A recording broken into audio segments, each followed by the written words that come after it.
Alors, un grimoire, qu'est-ce que c'est au fond? C'est un livre de savoirs anciens, rempli de mystères, de secrets. Et aujourd'hui, on va ouvrir ces pages ensemble. On va plonger dans ces arcanes les plus fascinants, les rêves, la divination, et puis les puissants rituels de protection.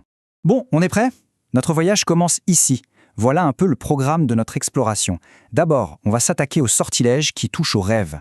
Ensuite, on va se pencher sur cet art un peu particulier qu'est la divination. Après ça, on découvrira comment se protéger avec les rituels contre le mauvais œil. Et pour finir, on prendra un peu de recul pour réfléchir ensemble à ce que tout ça nous dit sur le pouvoir de la croyance.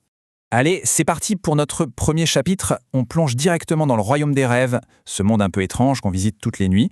On va voir ce que le grimoire a à nous dire sur comment influencer nos songes, comment les interpréter, et même comment appuyer sur le bouton stop quand on en a besoin. Ce qui est intéressant, c'est que le grimoire ne sort pas de nulle part. Il s'appuie sur une sagesse qui traverse les âges. Prenez cette citation du Talmud, par exemple. Elle nous montre bien que le monde des rêves, son interprétation, tout ça c'est considéré comme super important depuis des millénaires. Alors, comment on fait pour agir sur les rêves, d'après ce livre? Il y a plusieurs écoles, si on peut dire. D'un côté, on a la méthode forte. Une potion, un thé d'armoise. Apparemment, c'est puissant, mais pas terrible au goût. De l'autre côté, une approche beaucoup plus douce, plus passive. On fabrique un oreiller d'herbe. L'idée, c'est de laisser la magie infuser tranquillement pendant qu'on dort. Et ça ne s'arrête pas là, loin de là. L'éventage des pratiques est vraiment fascinant. On parle de bains rituels à l'armoise, d'invocations d'anges avec du henné, et même de trucs très spécifiques, comme suspendre une peau de serpent pour avoir des rêves prophétiques. C'est comme s'il y avait une solution magique pour chaque type de rêve qu'on voudrait faire. Ok, et si le but, c'est pas de provoquer des rêves, mais de s'en souvenir, de les décrypter? Là aussi, le grimoire propose un rituel, et il est très clair, étape par étape. Tout tourne autour de l'eau chargée à la pleine lune. Une pratique qui peut paraître simple, mais l'idée derrière, c'est de connecter le rêveur directement au grand cycle cosmique. C'est assez poétique, non? Mais voilà, parfois on a juste envie qu'on nous laisse tranquille, pas vrai? Le grimoire pense à tout. Le contrôle, ce n'est pas seulement provoquer, c'est aussi savoir arrêter. Et pour les nuits où ça s'agite un peu trop là-haut, la solution est d'une simplicité désarmante, un petit brin de verveine citronnelle. C'est tout, pour s'assurer un repos total sans le moindre songe. Bon, on a bien exploré le monde intérieur, celui des rêves. Maintenant, il est temps de tourner notre regard vers l'extérieur. On va voir comment le grimoire prétend nous aider à percer les secrets du monde réel, à voir ce qui est caché, à trouver la vérité. On entre maintenant dans un domaine bien particulier, la divination lunaire. Le concept est assez simple à comprendre en fait. C'est une forme de voyance, l'art de voir l'avenir, mais qui utilise la lumière de la lune comme une sorte d'amplificateur de puissance. Alors concrètement, comment ça marche? La pratique en elle-même est assez simple, mais attention, ça demande une sacrée concentration.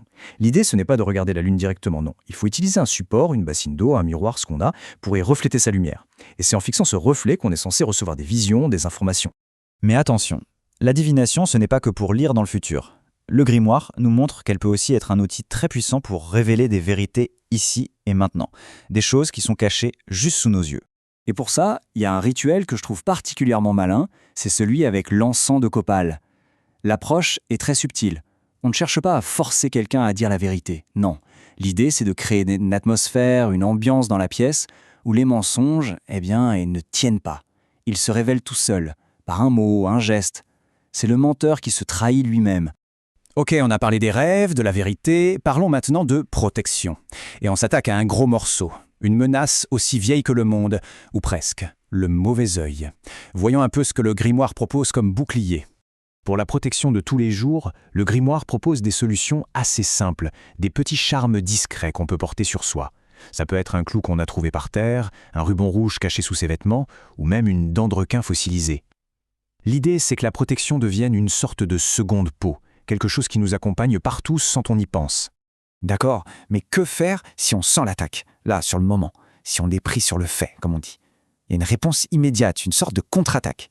C'est un rituel égyptien qui consiste à jeter une poignée de terre juste derrière la personne qu'on suspecte.